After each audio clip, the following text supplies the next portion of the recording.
The evening stretched long across Thunder Basin, with ribbons of gold light weaving through the darkening clouds.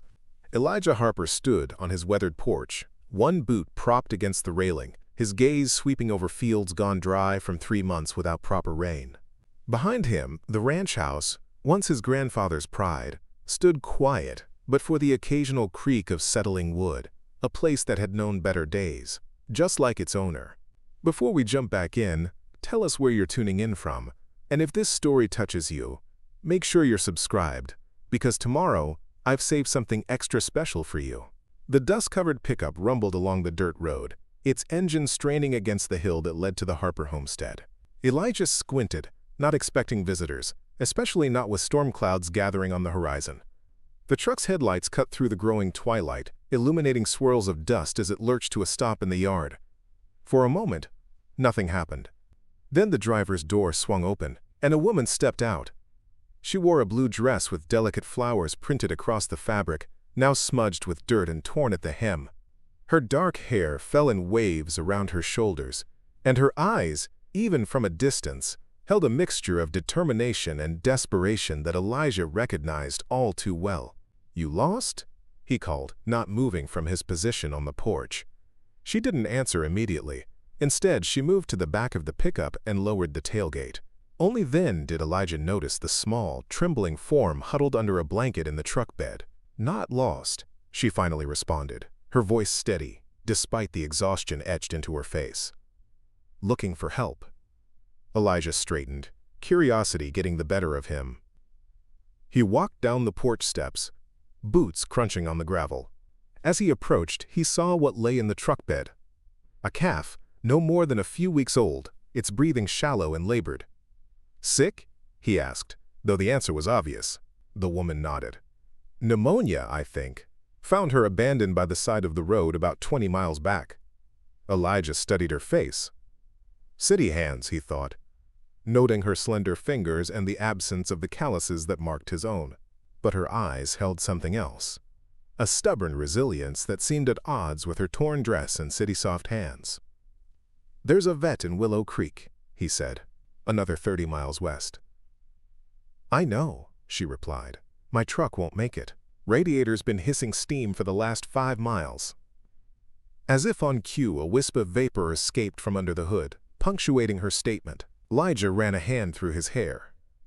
Considering, the smart thing would be to call the vet, have him come out. But phone service at the ranch had been spotty since the last storm took down lines 2 weeks ago. Lightning flashed in the distance, and thunder rolled across the plains. The calf let out a weak sound, somewhere between a moo and a whimper. "I'm Sage," the woman said, filling the silence. "Sage Winters." Elijah Harper. He didn't offer his hand. Instead, he moved closer to the calf, gently running his fingers along its neck. The animal's temperature was too high, its breathing too shallow. "How long has she been like this?" "Since I found her 3 hours ago. Getting worse by the minute." Elijah sighed.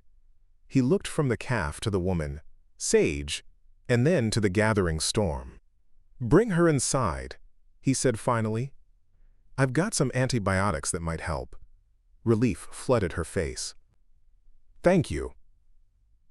Together, they carefully lifted the blanket, with the calf still wrapped inside. The animal was small enough that they managed, though Elijah noted how Sage winced when she took her portion of the weight. "You hurt?" he asked. She shook her head. "Just tired." He didn't believe her, but he didn't press. They carried the calf into the barn adjacent to the main house, where the air smelled of hay and leather. Elijah had prepared a stall, laying down fresh straw while Sage waited with the calf in her arms, swaying slightly as exhaustion seemed to catch up with her. "Set her down here," he instructed, and they lowered the blanket into the straw. The calf's eyes were glassy, unfocused. Elijah moved with the efficiency of someone who had treated sick animals before. He retrieved a box from a shelf, pulling out a bottle of antibiotics and a syringe. "Hold her head," he told Sage, who knelt in the straw without hesitation. Her dress, already torn and dirty, now picked up bits of hay, but she didn't seem to notice. As Elijah administered the injection, Sage stroked the calf's forehead, murmuring soft words of encouragement. The calf flinched at the needle but was too weak to struggle. That should help, Elijah said when he finished, but she'll need more care. Fluids, warmth, monitoring through the night. Sage nodded. I'll stay with her. And your truck? She glanced toward the barn door, as if she could see through it to where her pickup sat in the yard. I'll figure it out tomorrow. Preparing and narrating this story took us a lot of time, so if you are enjoying it, subscribe to our channel. It means a lot to us. Now back to the story. Rain began to patter against the roof, light at first, then growing steadier. The storm had arrived. You planning to sleep in the barn? Elijah asked. Sage looked up at him, her expression a mixture of defiance and uncertainty. If that's where she needs me. Elijah studied her for a long moment. The torn dress, the determination in her eyes, the gentle way she stroked the calf's head. None of it fit with what he knew of the world. People didn't just stop for abandoned calves.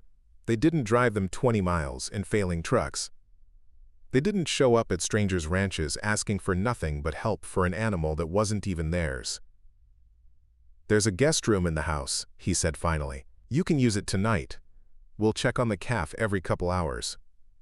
I couldn't. Storm's only going to get worse, he interrupted. And that calf needs you rested if you're going to help her. Sage hesitated, then nodded. Thank you. As they walked from the barn to the house, the rain intensified, turning the ground muddy beneath their feet. Elijah noticed how Sage limped slightly, favoring her right ankle. He said nothing but slowed his pace to match hers. The house was warm but sparse. Functional furniture, few decorations, clean but showing signs of age and solitary living. Elijah led her to the kitchen, where he put on a pot of coffee. Hungry? He asked. I'm fine, she said automatically. Wasn't what I asked. She smiled then, just slightly. Yes, I am hungry. Elijah nodded and set about making sandwiches. Simple fare, but filling. As he worked, he stole glances at his unexpected guest. She sat at the kitchen table, her posture straight, despite her obvious fatigue. There was a bruise forming on her left wrist, partially hidden by the sleeve of her dress. Her right sleeve had a tear near the shoulder that looked too clean to be accidental. You running from something? He asked bluntly, setting a plate in front of her. She stiffened. What makes you say that? Torn dress, bruises, the way you flinch when I move too quick. He sat across from her.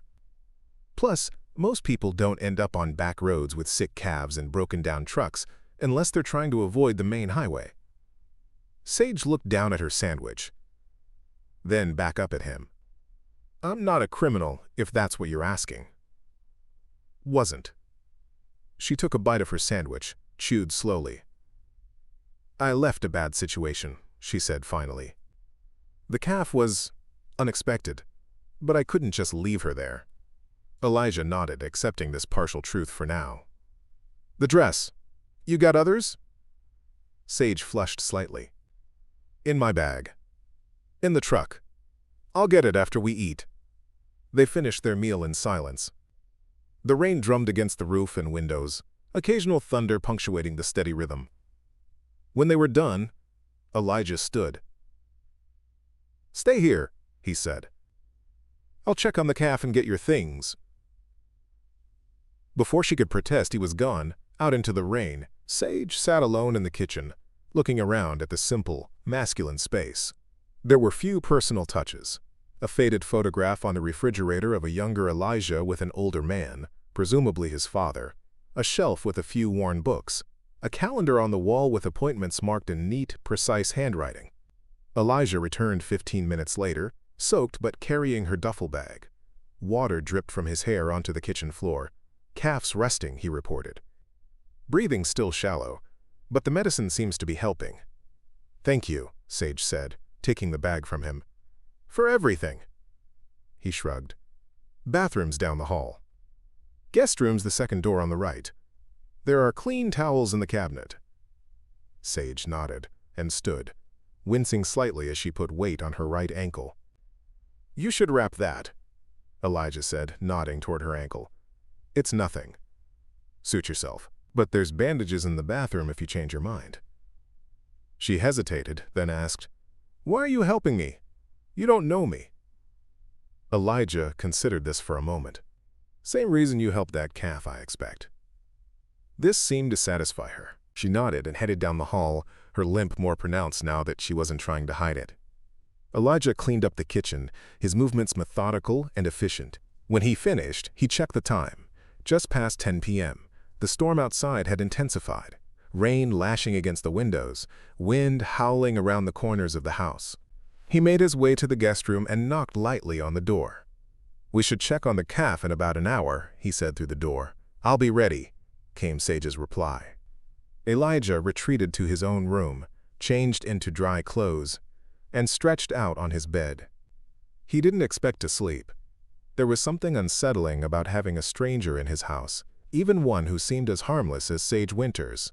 Yet there was something about her that tugged at him, a kind of quiet determination that reminded him of his mother. An hour later, he knocked on Sage's door again. She emerged wearing clean jeans and a simple blue t-shirt, her hair pulled back in a ponytail. The bruise on her wrist was more visible now, but she'd wrapped her ankle as he'd suggested. They made their way to the barn in silence, Elijah holding a large umbrella over them both as the rain continued to fall. Inside, they found the calf awake, its breathing still labored but its eyes more alert. That's a good sign, Elijah said as Sage knelt beside the animal. She stroked the calf's head gently. She needs a name. Planning on keeping her? Sage looked up, surprised. I hadn't thought that far ahead. Names mean attachment, Elijah said. Hard to let go after that. She considered this, then said, Hope. Her name is Hope. Elijah raised an eyebrow but didn't comment. They checked the calf's temperature, still elevated but lower than before, and Elijah administered another dose of antibiotics. She needs fluids, he said. I'll make up a bottle. Sage watched as he prepared a mixture of electrolytes and water in a large bottle with a rubber nipple. When it was ready, he handed it to her. Your calf, he said simply. Sage took the bottle and coaxed Hope to drink. The calf resisted at first, then latched on, drinking weakly but steadily. That's it, Sage encouraged softly. Just a little more. Elijah leaned against the stall door, watching. There was something in the way Sage tended to the calf, a gentleness combined with a firm insistence that spoke of experience with animals, despite her city hands. You've done this before, he observed. She glanced up. I grew up on a small farm, nothing like this place, but we had animals. And yet you left. A shadow crossed her face. Sometimes leaving is the only choice that makes sense. Elijah nodded, understanding more than she might have guessed. We should head back. Get some rest before the next check. They returned to the house, the rain finally easing to a gentle patter. At the door to the guest room, Sage paused. Thank you, she said again. Not many people would take in a stranger and a sick calf in the middle of a storm. Not many people would stop for an abandoned calf in the first place, he countered. She smiled. A real smile this time, one that reached her eyes. Good night, Elijah. Good night, Sage.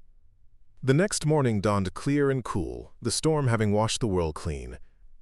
Elijah was already in the kitchen when Sage appeared, dressed in the same jeans but with a different shirt, her hair damp from a shower. Coffee? He offered, holding up the pot. Please. She accepted the mug he handed her. How's Hope? Better. Fever's down. She took more fluids about an hour ago. Sage's relief was visible. That's good. Elijah set a plate of eggs and toast in front of her. Eat. Then we'll look at your truck. They ate in companionable silence. When they finished, they walked out to where Sage's pickup sat in the yard, its hood still warm to the touch despite having been off for hours. Elijah opened the hood and examined the engine. Radiator's cracked, he announced after a few minutes. You'll need a new one. Sage's face fell. How much will that cost? More than you have, from the look of things. She didn't deny it. I can work, she offered, to pay for it. I'm good with animals. And I can cook better than you, if those eggs were any indication. Elijah almost smiled at that. Radiator will take a week to get here at least. I understand. He studied her for a long moment, then said, My fence line needs mending. Storm last month took down sections all along the east property. Been meaning to fix it, but it's a two-person job. Sage met his gaze. I can help with that. Stay, Elijah said, his voice gruff but not unkind. If you mend fences, until your truck's fixed. She understood the offer for what it was, a chance to earn her keep, to maintain her dignity while accepting help. Deal, she said, extending her hand. Elijah took it, his calloused palm rough against her smoother one. They shook once, firmly, an agreement made between equals. Let's check on your calf, he said. Then I'll show you what needs fixing. In the barn, Hope greeted them with a weak but definite moo, the first real sound she'd made since Sage found her. Well, hello to you too, Sage said, smiling as she knelt beside the calf. Feeling better, are we? Hope struggled to stand, her legs wobbling but holding. Sage supported her with gentle hands, encouraging each small success. Elijah watched from the stall door. She'll need bottle feeding for a while yet, and we'll keep her on antibiotics for another few days. Sage looked up at him. Your calf, he said. But my barn. That makes it our problem, I suppose. After tending to Hope, Elijah showed Sage around the ranch, a modest operation by any standard, but still impressive for one man to maintain. They walked the fence line together, Elijah pointing out the sections that needed repair. Storm knocked down trees here, he explained, gesturing to a stretch where several fence posts had been flattened.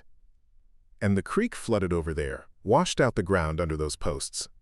Sage surveyed the damage. This is more than a week's work. Probably, but we'll start with the most critical sections.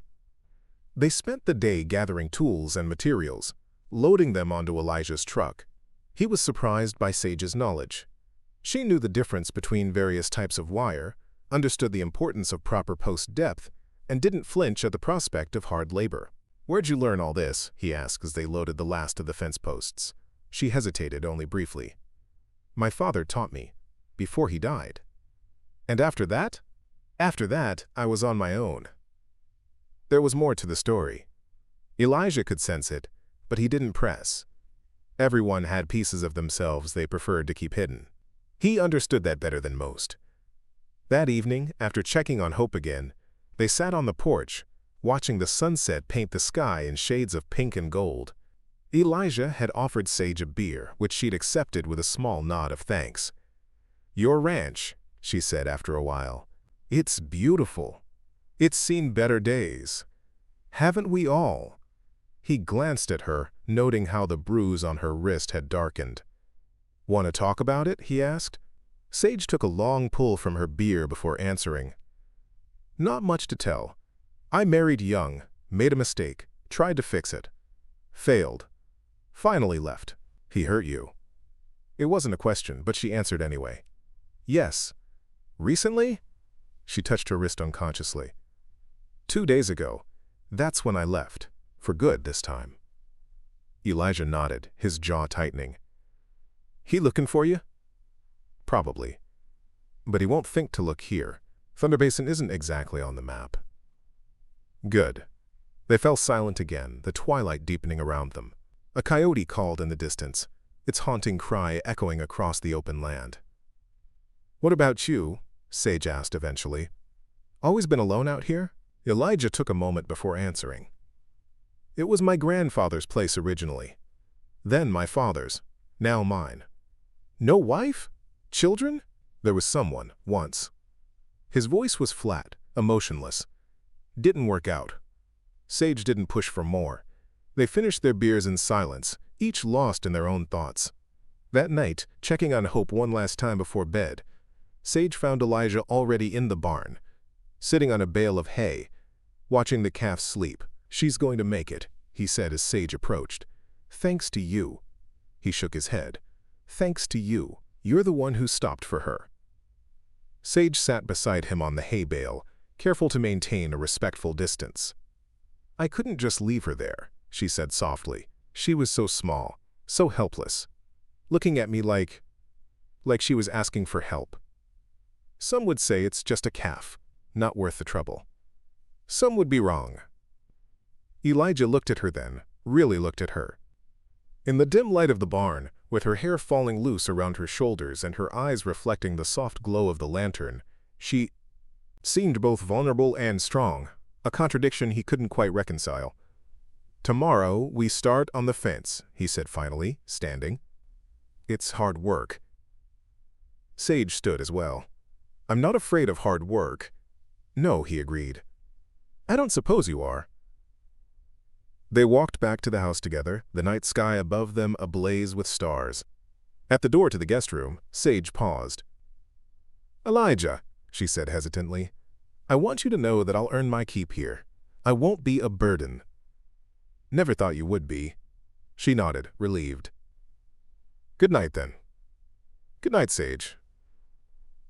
As he lay in bed that night, Elijah found himself thinking about the strange turn of events that had brought Sage Winters and her sick calf to his door. It had been a long time since anyone new had entered his life, even temporarily. A long time since he'd shared his space, his meals, his work with another person. He wasn't sure how he felt about it. But as he drifted toward sleep, he realized that the house seemed less empty somehow, knowing she was just down the hall. The morning air carried the scent of sage and dew as Elijah and Sage loaded tools into the back of his truck. Hope was improving. Standing on her own now, though still wobbly, her eyes brighter than the day before. They'd checked on her at dawn, Sage bottle-feeding her, while Elijah mixed another dose of antibiotics. "We'll check on her again at noon," Elijah said, as he closed the truck's tailgate. "Fence line's about 20 minutes from here." Sage nodded, climbing into the passenger seat. She'd pulled her hair back in a simple ponytail and wore a borrowed flannel shirt over her t-shirt, one of Elijah's, rolled up at the sleeves and knotted at her waist. The bruise on her wrist was fading to a sickly yellow, but she no longer tried to hide it. As they drove across the rolling landscape of Thunder Basin, Sage gazed out the window, taking in the vastness of it all. Miles of grass and scattered trees, the occasional cluster of cattle grazing in the distance, mountains rising blue and hazy on the horizon. "How much land do you have?" she asked. 400 acres, Elijah replied, small by some standards. "Seems like a lot to manage alone." He shrugged. "Used to be easier. My father had hired hands. Then cattle prices dropped, drought came, and—" He trailed off. "Now it's just me." They arrived at a section of fence that had been flattened by a fallen cottonwood. Elijah parked the truck nearby, and they unloaded the tools. Post hole diggers, wire cutters, hammers, a generator for the power tools. "We'll need to clear the tree first," Elijah said, pulling a chainsaw from the truck bed. Sage eyed the massive trunk. "I can handle the smaller branches if you take care of the main sections." He raised an eyebrow, impressed by her willingness to tackle the job. "Deal." They worked in tandem, Elijah cutting through the trunk while Sage dragged away the branches, piling them neatly to one side. The sun climbed higher, the day warming steadily, and soon both were sweating with exertion. "Let's take a break," Elijah suggested after they'd cleared the tree. He retrieved a cooler from the truck, offering Sage a bottle of water. She accepted gratefully, drinking deeply. "Thanks." They sat in the shade of the truck, catching their breath. In the distance, a hawk circled lazily against the clear blue sky. "So," Elijah said after a while, "you mentioned a farm growing up. Where was that?" Sage hesitated before answering. "Missouri. Small place. Nothing special. We had some cattle, a few horses, chickens, enough to get by." "And your parents?" "Both gone now. Dad had a heart attack when I was 19. Mom followed 2 years later, cancer." She took another sip of water. "That's when I left. Sold the farm, went to college for a while." "What did you study?" "Veterinary science at first, then switched to business. Never finished either." Elijah nodded, not judging. "What happened?" Sage's expression clouded. Met my husband. He had plans. Said he'd take care of everything. Elijah let the silence stretch, sensing there was more she wasn't saying. It was good at first, she continued eventually. He had money, ambition. I thought we wanted the same things. Maybe a small ranch someday, children. She shook her head. Turned out he just wanted someone he could control. When did it change? Gradually. Then all at once, she ran a finger around the mouth of her water bottle. First, it was little things, criticizing what I wore, who I talked to, then checking my phone, my emails, then other things. Elijah's jaw tightened, but he remained silent. I tried to leave once before, she said. A year ago. He found me, promised things would be different. I believed him. But they weren't. No.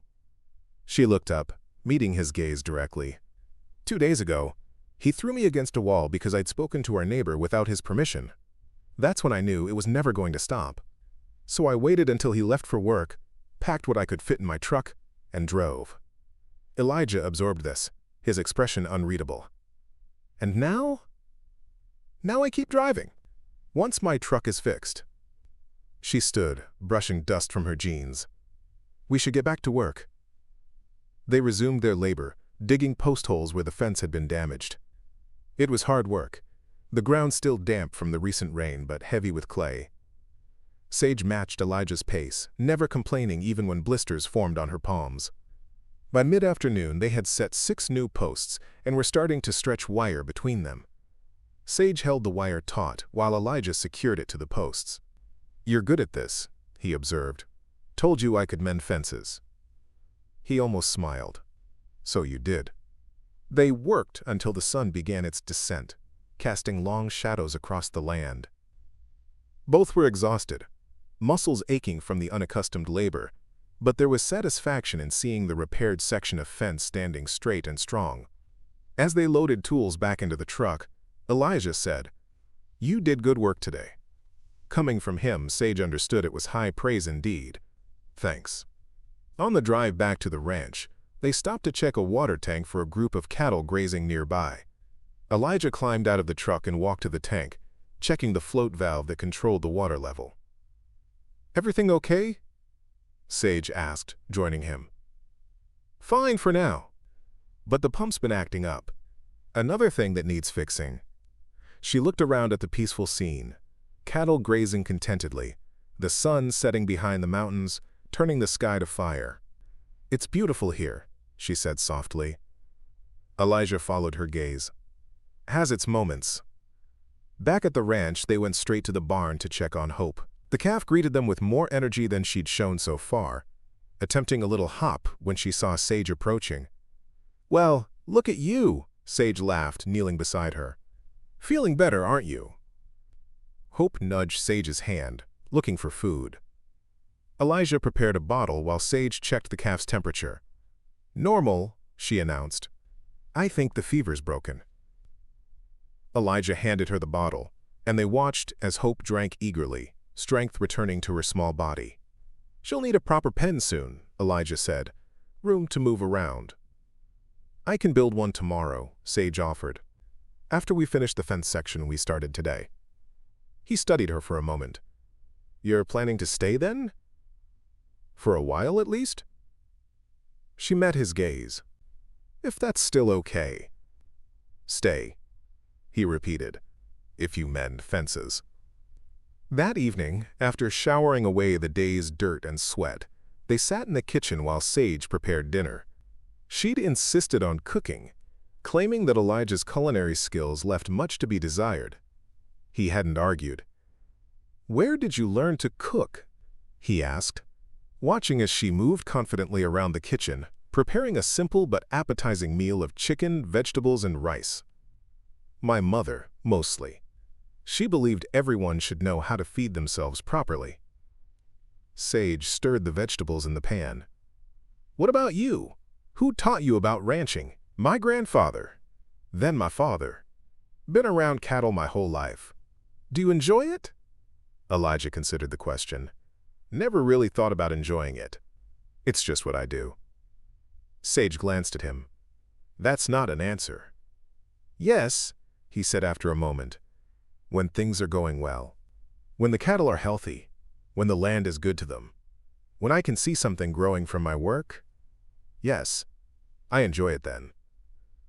And when things aren't going well? Then I do it anyway. He stood, moving to the refrigerator. Beer? She nodded, and he retrieved 2 bottles, opening them and setting one beside her on the counter. They ate at the kitchen table, the meal more flavorful than anything Elijah had made for himself in years. This is good, he said. Simple praise but sincere. Thanks. Sage pushed her vegetables around her plate. Can I ask you something? He nodded. You said there was someone once. What happened? Elijah set down his fork, considering whether to answer. Finally, he said, her name was Rebecca. We were engaged. Sage waited, sensing there was more. She was a city girl, from Denver. We met when she came out here to write an article about rural communities. She was beautiful, smart. His expression softened slightly at the memory. We fell in love, or thought we did. She moved out here, said she wanted the ranch life. But she didn't, Sage guessed. She tried. For almost a year. Elijah took a swig of his beer, but the isolation got to her. The work, the endless chores, the distance from everything she knew. One day I came back from town and found a note. She'd packed her things and gone back to Denver. I'm sorry. He shrugged. It was 5 years ago. And since then? Since then, I've been here, doing what needs doing. After dinner, they sat on the porch, watching as stars appeared one by one in the darkening sky. The night was cool but not cold, a gentle breeze carrying the scent of grass and distant rain. Storm coming tomorrow, Elijah said, glancing at the horizon. How can you tell? Years of watching the sky. Plus, he added with the barest hint of a smile, I checked the weather report this morning. Sage laughed, a genuine, unguarded sound that seemed to surprise them both. We should try to finish that fence section before the rain hits, she said, and get Hope's pen built. Elijah nodded. Early start then. They fell silent, comfortable in the growing darkness. Somewhere in the distance, coyotes began their nightly chorus, their yips and howls echoing across the basin. I miss this, Sage said softly. Open space, stars, the sound of nothing but wind and animals. City life didn't suit you? Parts of it did. The opportunities, the energy. But I always felt confined. She hugged her knees to her chest. My husband liked that, having me in a neat, controllable space. And now? She looked out at the vast darkness beyond the porch light. Now I'm not sure what comes next. Just that I can't go back. You don't have to decide tonight, Elijah said. Or tomorrow. No, she agreed. I suppose I don't. The next morning dawned gray and heavy with impending rain. They worked quickly, finishing the fence section they'd started the day before, then hurrying back to the ranch to build Hope's pen before the storm hit. Elijah showed Sage where to find the materials they needed. Leftover lumber from when he'd rebuilt the barn door last year. Wire mesh, hinges for a gate. They worked together in the barn, measuring, cutting, assembling. You're good with tools, Elijah observed, as Sage confidently operated the circular saw. My father believed in teaching practical skills, she replied. Said you never knew when they'd come in handy. Smart man. Yes, she agreed softly. He was. By early afternoon, dark clouds had gathered overhead, and distant thunder rumbled across the basin. The pen was nearly complete. A sturdy enclosure with room for Hope to move around, a sheltered corner with fresh straw for sleeping, and a small feeding trough. Just need to hang the gate, Elijah said, lifting the wooden frame they'd constructed. Together they attached it to the posts with heavy-duty hinges. Sage held it steady, while Elijah secured the screws, their hands occasionally brushing as they worked. There, he said when they finished. That should hold her. As if on cue, Hope let out an impatient moo from where she was tethered nearby, watching their progress with curious eyes. I think she approves, Sage smiled, moving to untie the calf. She led Hope into the pen, watching as the animal explored her new space, sniffing at the straw and testing the boundaries. "She looks stronger already," Elijah remarked, leaning on the gate. "Amazing what a little care can do." The first fat raindrops began to fall as they finished securing the pen. By the time they reached the house, the rain was coming down in sheets, drumming against the roof and windows. "Just in time," Sage said, shaking water from her hair. Elijah nodded toward the bathroom. "You go first. I'll make coffee." When Sage emerged 20 minutes later, warm and dry in clean clothes, she found Elijah in the living room, a fire crackling in the hearth despite the relatively mild temperature. 2 mugs of coffee sat on the small table. "Fire's nice," she said, taking a seat on the worn but comfortable sofa. "Thought you might like it." He handed her a mug. "Rain's supposed to last through tomorrow morning. So, no fence mending tomorrow?" "Not in the rain, no. But there's plenty to do inside. Tack needs cleaning. Some equipment needs maintenance." He paused. "And I thought we might look at your truck. See if we can figure out exactly what parts we need." "Thank you," she said, genuinely touched by his consideration. "For everything." He shrugged, uncomfortable with gratitude. "It's nothing." "It's not nothing, Elijah." She looked at him directly. "You didn't have to help me. Or hope. You could have sent us down the road to Willow Creek. Like I said, same reason you stopped for that calf." They sat in comfortable silence, listening to the rain and the occasional rumble of thunder. Elijah rarely spent time in this room when he was alone, preferring the practicality of the kitchen or his small office. But today, with the fire and the rain and Sage's quiet presence, it felt right. "Tell me about your life before," he said after a while. "Before your husband. What made you happy?" Sage cradled her mug, thinking. "Horses," she said finally. "We had 3 when I was growing up. I loved riding. Just me and the horse and miles of open country. No one telling me where to go or how fast to get there." "You still ride?" She shook her head. "Not for years. My husband didn't like it. Said it was dangerous, a waste of time." "There's a mare in the south pasture," Elijah said. "Gentle disposition. Good with inexperienced riders. If you wanted to." Sage's eyes lit up. "Really?" "After the rain stops. If you want. I'd like that." Later, after a simple dinner and another check on Hope, they returned to the living room. The rain continued to fall, gentler now but steady, creating a soothing backdrop to the crackling fire. Elijah had pulled out an old chessboard, setting it up on the coffee table between them. "You play?" he asked. "It's been a while," Sage admitted. "My father taught me, but I'm probably rusty. We'll see." They played slowly, each considering their moves carefully. Elijah was good, methodical and strategic, but Sage proved a worthy opponent, surprising him with several unexpected moves. "Checkmate," she said eventually, moving her queen into position. Elijah stared at the board, then at her, a newfound respect in his eyes. "Well done." She smiled, pleased. "Another game?" They played until the fire burned low, neither keeping score but both enjoying the quiet competition. Outside, the rain continued, enveloping the house in a cocoon of gentle sound. When Sage finally yawned, unable to hide her fatigue, Elijah glanced at the clock. "It's late. We should get some rest." They put away the chess set and banked the fire. At the hallway leading to their respective rooms, Sage paused. "Elijah," she said hesitantly, "I want you to know that I appreciate what you're doing.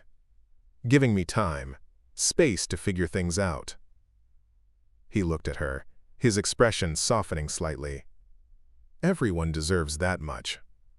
Not everyone would give it." "No," he agreed. "I suppose not." She hesitated, then stepped forward and lightly kissed his cheek. "Good night, Elijah." "Good night, Sage." In the morning, the rain had stopped, though the sky remained overcast.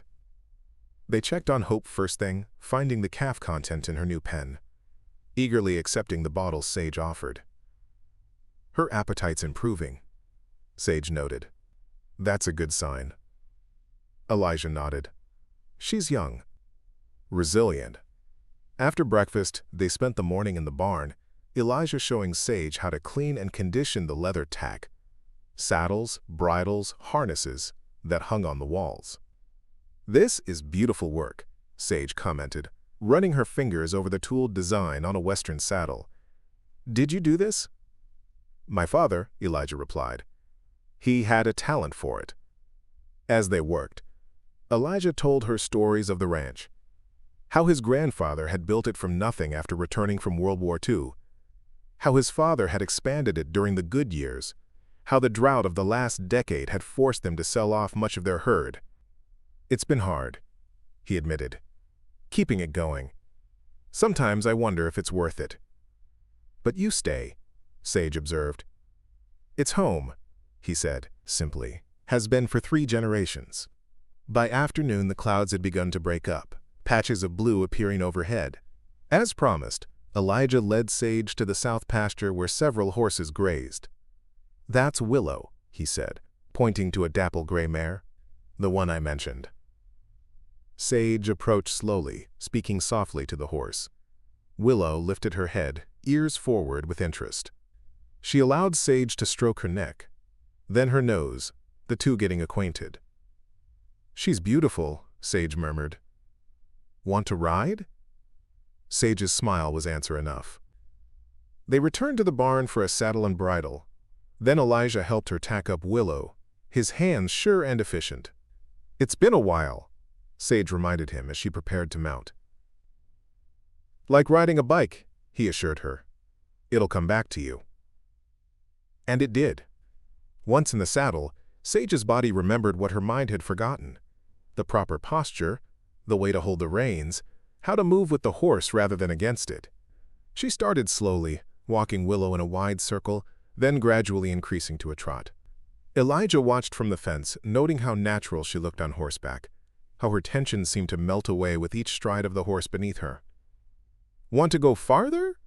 he called after she'd made several circuits of the pasture. "Can we?" He nodded, then whistled sharply. A chestnut gelding trotted over from the far side of the pasture. Elijah caught him easily, slipping a halter over his head. "This is Rusty," he said as he led the horse back to the barn for tack. "He's mine." Soon they were riding side by side across the rolling landscape of Thunder Basin.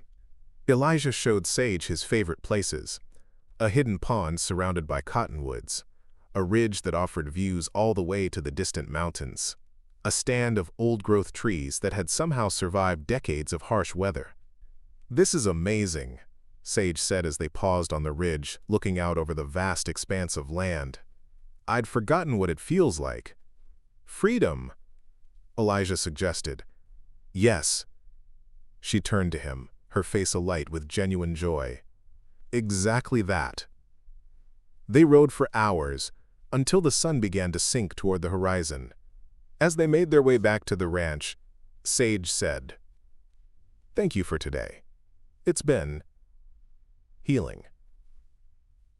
Elijah nodded, understanding. "Horses are good for that." "It's not just the horses," she said quietly. That evening, after tending to Hope and the horses, they sat on the porch watching the sunset paint the sky in brilliant oranges and pinks. Elijah had brought out 2 glasses and a bottle of whiskey, pouring a small amount into each. "To fences mended," he said, raising his glass. "And those still to mend," Sage added, touching her glass to his. The whiskey was smooth and warm, spreading heat through Sage's chest as she sipped it. She felt more at peace than she had in years. The day of riding, the physical work of the past few days, the simple pleasure of being in a place where she felt safe. "I've been thinking," Elijah said after a while, "about your truck." "Oh? That radiator's going to be expensive and hard to find for your model." Sage's heart sank. "How expensive?"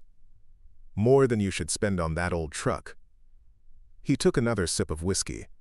there's an alternative. What's that? My father's truck. It's been sitting in the equipment shed for years.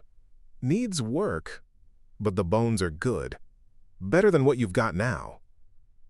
Sage stared at him. You'd give me your father's truck? Not give. Trade. He met her gaze steadily. Your labor for the truck, and the parts to fix it. You've already started paying with the fence work. That's too generous. It's practical, he countered. That truck's not doing anyone any good sitting in a shed, and I could use the help around here. Sage considered this. How long would I need to stay? To work off the value?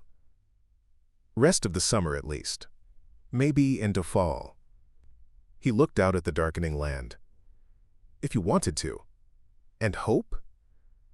The calf stays with you, wherever that is.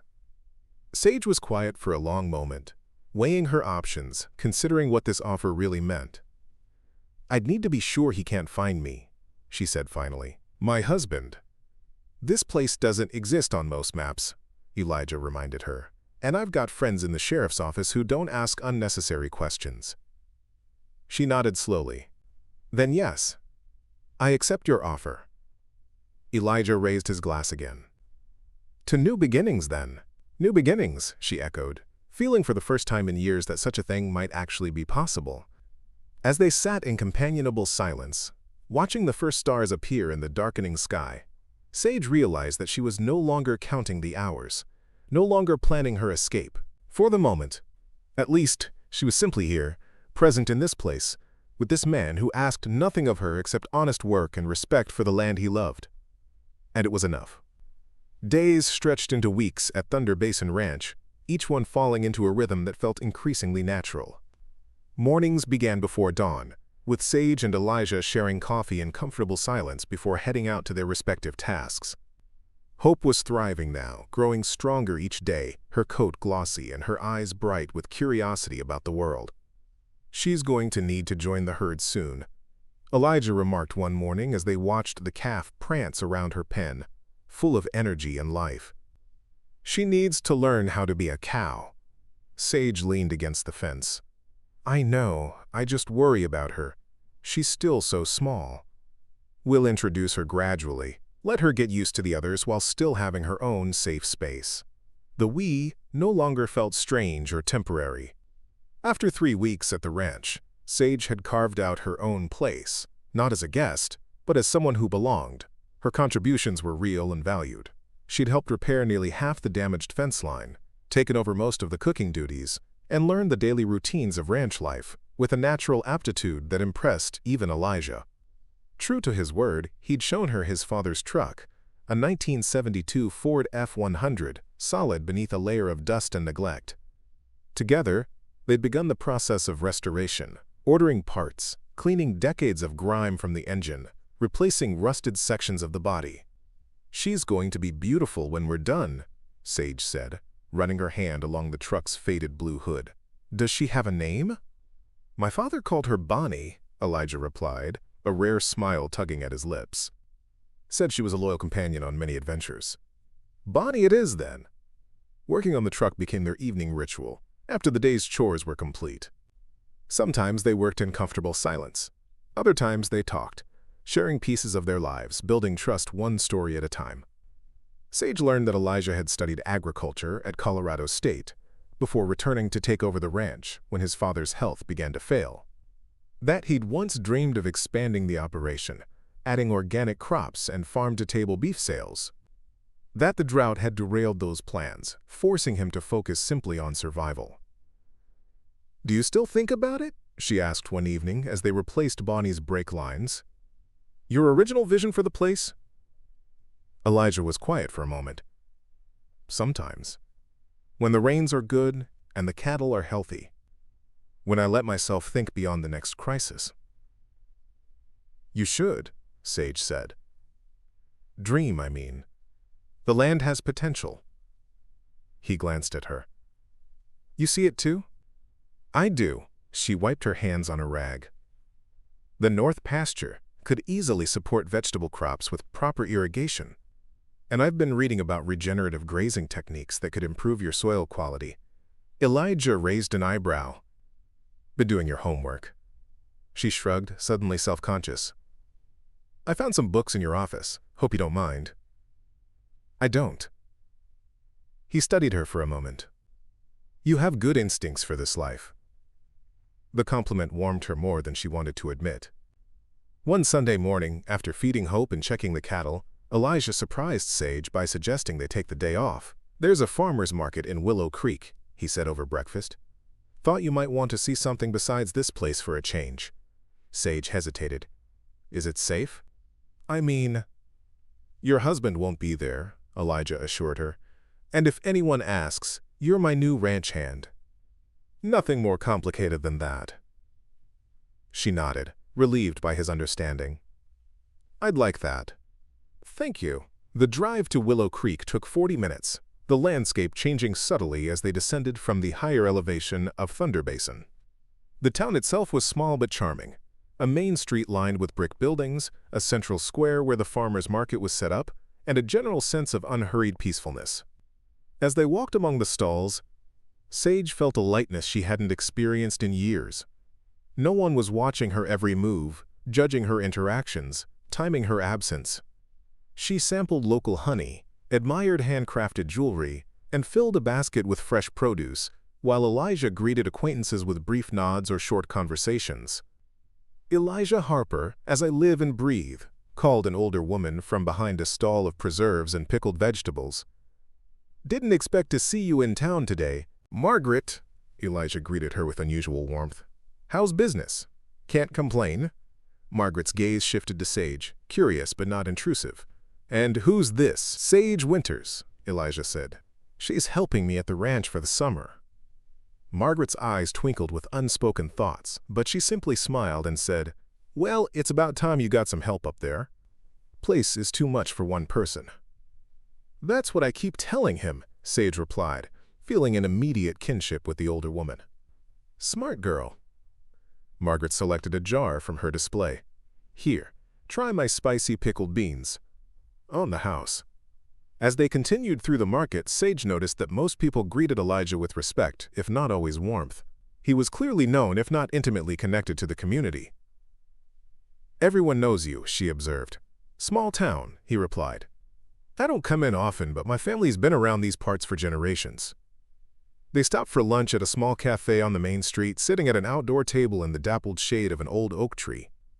Over sandwiches and iced tea, Sage watched the quiet rhythm of small-town life unfolding around them. It's nice here, she said. Peaceful. Elijah nodded. Has its charms. You ever think about living in town? Might be easier than being so isolated. Thought about it, after my father died. Decided against it. He took a sip of his tea. Ranch is home, for better or worse. I understand that, Sage said softly. Having a place that's yours, that you can't imagine leaving despite the challenges. He studied her face. You had that once. With your family's farm. Yes. Her expression turned wistful. I shouldn't have sold it after my parents died. It was a hasty decision, made when I was still grieving. You were young. Young and foolish. She traced a pattern on the table with her finger. I let my husband convince me it was the right thing to do. That city life would offer more opportunities, more excitement. She shook her head. I gave up the one place I'd ever felt truly at home. Maybe you'll find that feeling again, Elijah suggested. Somewhere new. Their eyes met briefly, and something unspoken passed between them. A recognition, perhaps, of shared understanding, of parallel losses and hopes. After lunch, they walked the length of the main street, stopping at the hardware store for supplies and the feed store to place an order for the coming month.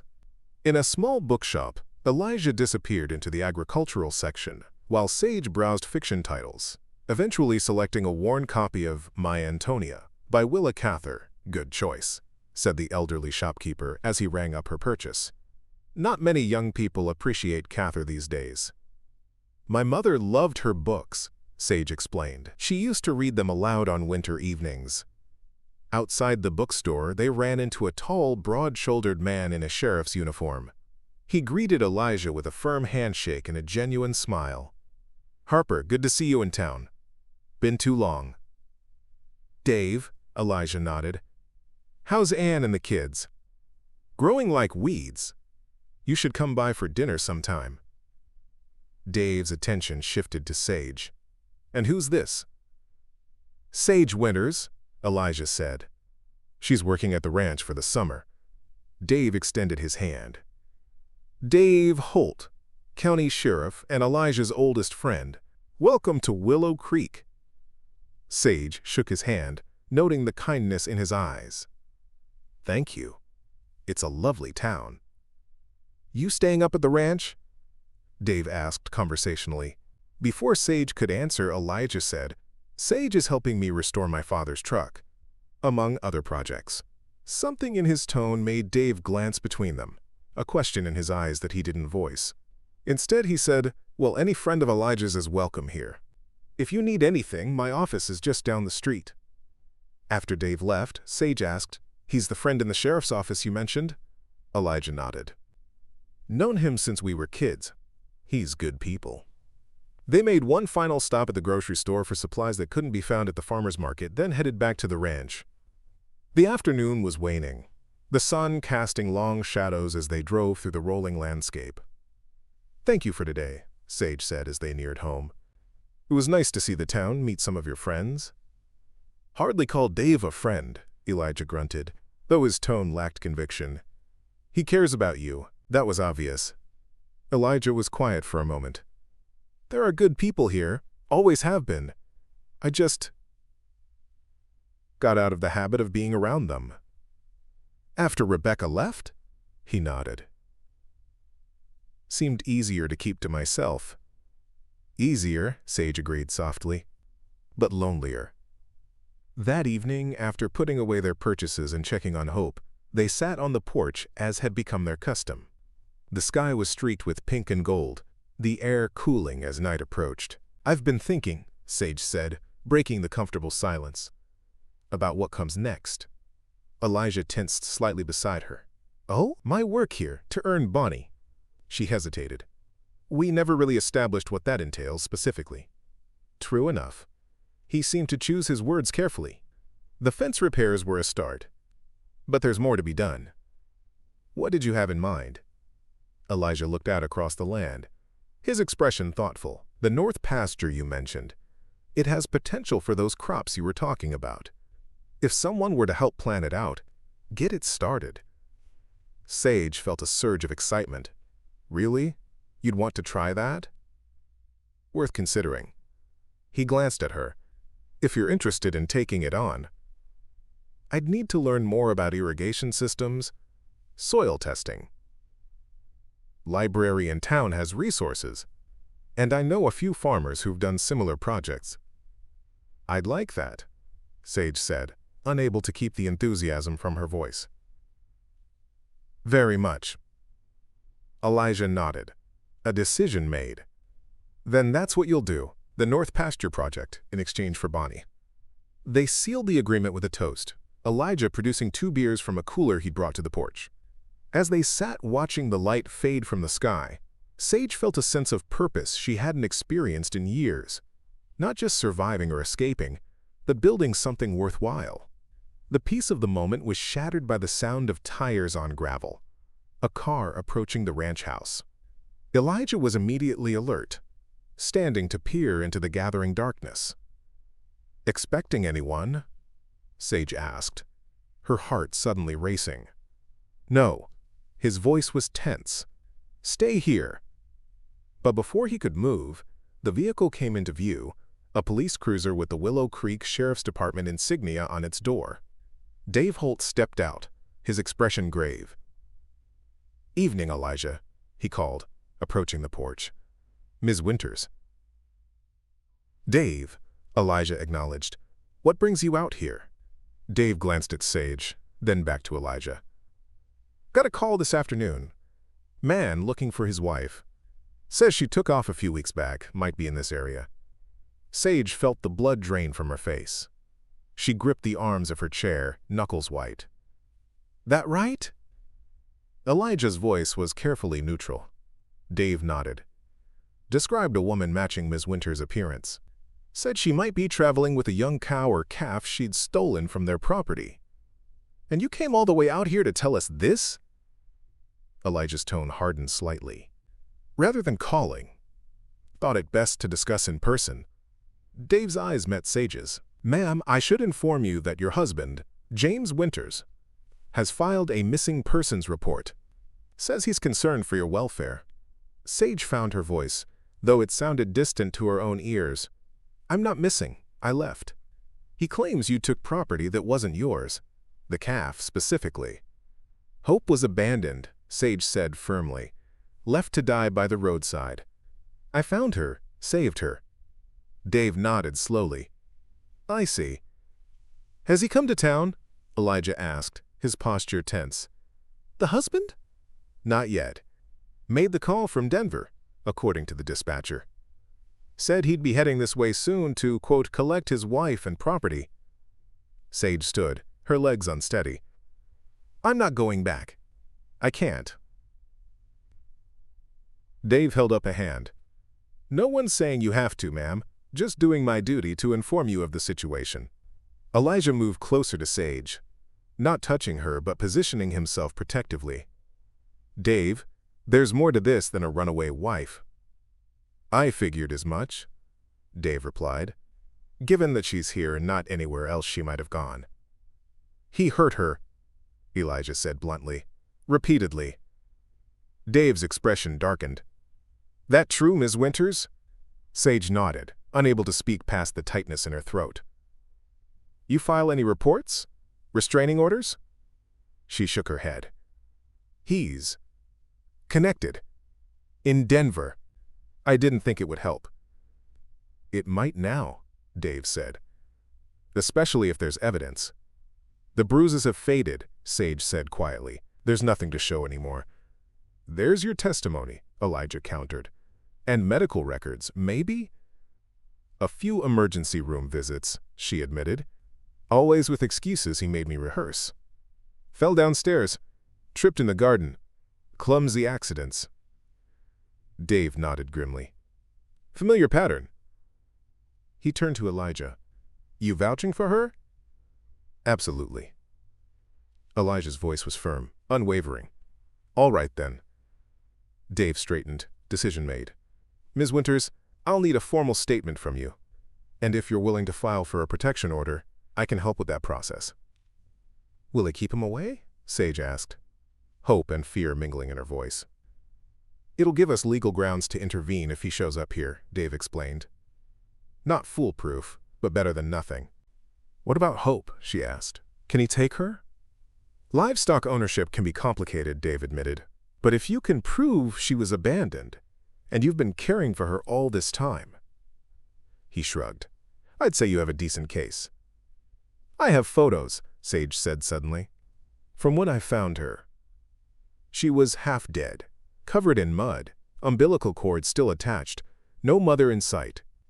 I took pictures in case I needed to show a vet. That could help, Dave nodded. Bring those when you come make your statement. After Dave left, promising to return the next day to take Sage's official statement, she and Elijah remained on the porch, the pleasant evening now tainted with anxiety. He found me, Sage whispered, wrapping her arms around herself. Just like I feared he would. He hasn't found you yet, Elijah corrected. He's looking, but he doesn't know for sure where you are. It's only a matter of time. She looked up at him, eyes wide with renewed fear. I should leave. Tonight. Before he comes here. Running won't solve this, Elijah said firmly. You'll just be looking over your shoulder forever. I can't face him, she insisted. You don't know what he's like when he's angry. You won't face him alone. Elijah moved closer, his voice gentle but resolute. Stay, Sage. Let Dave help with the legal protection. Let me... He hesitated. Let me stand with you. The offer hung in the air between them, weighted with meaning beyond the simple words. Sage felt tears sting her eyes. Why? She asked. Why would you do that for me? You barely know me. I know enough, he replied. I know you're strong, even when you don't feel it. I know you care deeply about that calf, about this land, about doing things right. I know you've endured things no one should have to. He took a deep breath. And I know that since you arrived, this place has felt more like home than it has in years. Sage stared at him, searching his face for any sign of insincerity or manipulation. The patterns she'd learned to look for with James, but all she saw was honest concern, determination, and something else, a warmth that made her heart beat faster.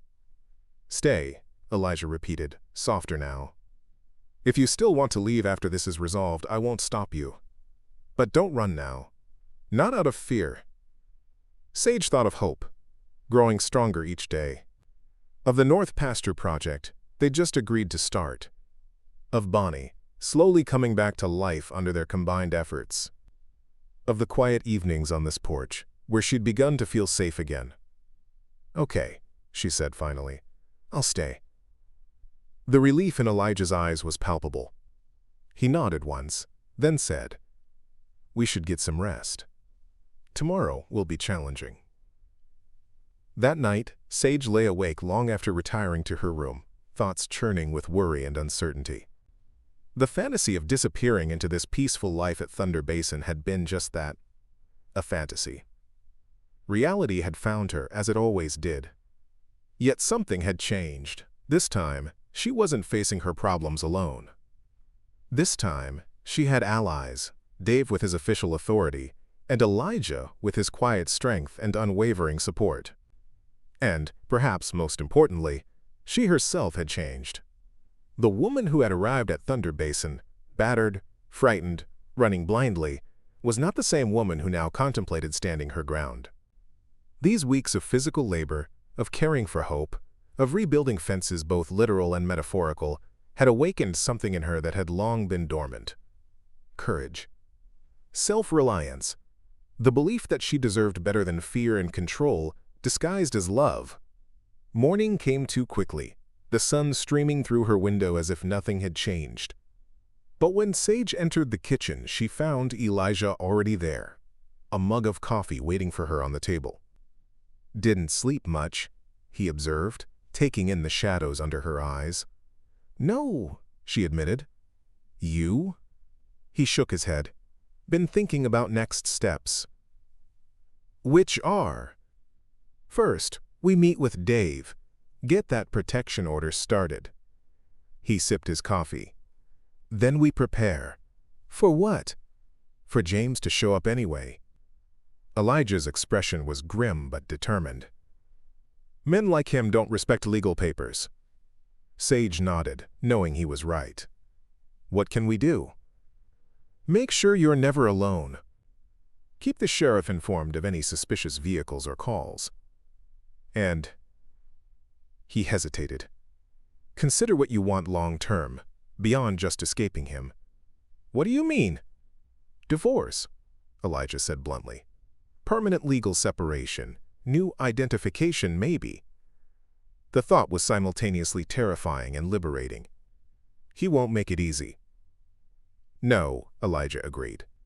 But nothing worthwhile ever is. They spent the morning checking on Hope and the cattle, trying to maintain some semblance of normal routine. But there was a new tension in the air, a vigilance that hadn't been there before. Dave arrived just after noon, as promised, with official forms for Sage to fill out and a recorder for her statement. She sat at the kitchen table, hands steady despite her racing heart, and recounted the years of abuse, the escalating control, the isolation from friends and family, the physical violence that had culminated in her desperate escape. The night before I left, she concluded, he threw me against a wall because I'd spoken to our neighbor. Said I was disrespecting him by having a conversation without his permission. That's when I knew I had to get out, while I still could. Dave nodded grimly, stopping the recorder. This is good, Ms. Winters. Clear, specific. It will help with the protection order. How long will that take? Elijah asked from where he stood by the window, keeping watch on the driveway. I'll file it today. Should be processed within 48 hours. Dave gathered his papers. In the meantime, I'll have deputies patrolling this area more frequently. After Dave left, Sage felt drained but somehow lighter, as if speaking her truth aloud had lifted some of the weight she'd been carrying. You did well, Elijah told her, his voice gentle. That took courage. I don't feel courageous, she admitted. I feel terrified. Being afraid doesn't mean you're not brave, he said. It means what you're facing is scary. She smiled weakly at that. When did you get so wise? Not wisdom, he shrugged. Just experience. They spent the afternoon working on Bonnie, the familiar task offering some distraction from their worries. As Sage helped Elijah install the new radiator, she found herself thinking about his words, about considering what she wanted long-term. For so long, her only goal had been escape. Survival. But now, with a taste of peace and purpose at Thunder Basin, she could envision something more. A life rebuilt on her own terms. Work that fulfilled her. People who respected her strength, rather than trying to diminish it. And perhaps, someday, love that lifted rather than crushed. As the sun began to set, they checked on Hope one last time before heading to the house for dinner. The calf had been introduced to a few of the gentler cows from the herd that afternoon, and while she'd been hesitant at first, she'd eventually begun to interact with them, instinct overcoming her human imprinting. She's adapting, Elijah observed as they watched from the fence, finding her place in the herd. Yes, Sage agreed softly. She is. Like me, she thought but didn't say. Like me. Up next, you've got 2 more standout stories right on your screen. If this one hit the mark, you won't want to pass these up. Just click and check them out. And don't forget to subscribe and turn on the notification bell so you don't miss any upload from us.